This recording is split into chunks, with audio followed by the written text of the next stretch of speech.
আসসালামু আলাইকুম। আশা করি আপনারা ভালো আছেন। আমি আলহামদুলিল্লাহ ভালো আছি। এটা ছিল ২৬ নভেম্বরের একটা ভিডিও। আড়ং-এ গিয়েছিলাম কিছু প্যাক কিনতে। আড়ং-এর মেহেদি টা বিশেষ করে আমার চুলে খুবই ভালো কাজ করে। আর ২৬ তারিখ যেহেতু বার্থডে ছিল, তো মানে প্রতি বছরই দেখা যায় যে আমার আপুরা বা আমার ২-৩ জন খুব কাছের মানুষ ওরা আমার বার্থডেটা খুব স্পেশাল ফিল করায়। তো এই তো কেক কাটিং হলো, তারপর হচ্ছে অনেকগুলা গিফট পেলাম।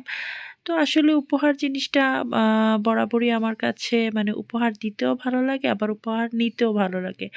আর প্রত্যেকটা জিনিসেরই মানে প্রত্যেকটা মানুষেরই উচিত গিফটের জিনিসগুলা মানে যত্ন সহকারে আ ব্যবহার করা বা যত্নে সহকারে রাখার। কারণ একটা মানুষ আপনার জন্য তার একটা সময় ব্যয় করে, একটা অ্যামাউন্ট ব্যয় করে শুধু আপনাকে স্পেশাল ফিল করানোর জন্য আ আপনাকে দিচ্ছে। তো আমি মনে করি যে ওই জিনিসটা বেশি করে আ ফিল মানে যত্ন করে রাখা উচিত। আর এখানের মধ্যে একটা শাড়ি অবশ্য আমি আমার নিজেকে নিজেই গিফট করেছি।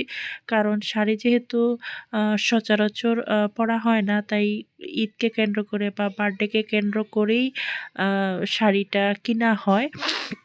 আর বার্থডের খাওয়া-দাওয়া অবশ্য হয়নি। কালকে হবে। আ দেখা যায় যে শনিবারে আমরা সবাই ফ্রি থাকি, বাচ্চাদেরও স্কুল থাকে না। তো মানে শনিবারেই খাওয়া-দাওয়া করব। আর ভালোই গিয়েছে। একটা বছর জীবনে গেল, আবার নতুন একটা বছর বের হলো আ যাবে। দোয়া করি এটাই যে মানে সুস্থভাবে সুন্দরভাবে যেন বাদবাকি জীবনটা যায়। আল্লাহ হাফেজ, ভালো থাকুন।